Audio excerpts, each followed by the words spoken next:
Hello भाई मैंने तो आज हमें पले आमर गुसरा गाँव यात्रा देखी हमें आला बेले मंदिर नु दर्शन कर पले आलु आईटा देखी बार आम रथगाड़ी केनता मस्त सजेसन ना तो एखन आम आगे भीतर दिए बाहरलु आ धीरे धीरे लोक मैंने भीड़ भी आसन बहुत भल लगसी तो हमें किसी टाइम इन्हें बुलाबुली करलु मजा लगला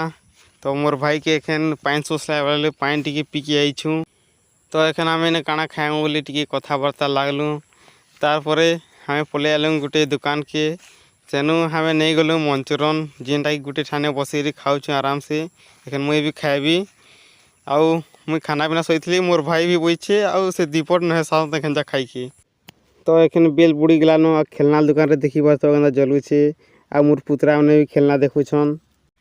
तो हमें एखन घर के जीव बोले भावलु तापरे जूस टी लास्ट टाइम लगे पी कर जोचु तो एखन हमें जूस पी सालु न एखन घर जीमा।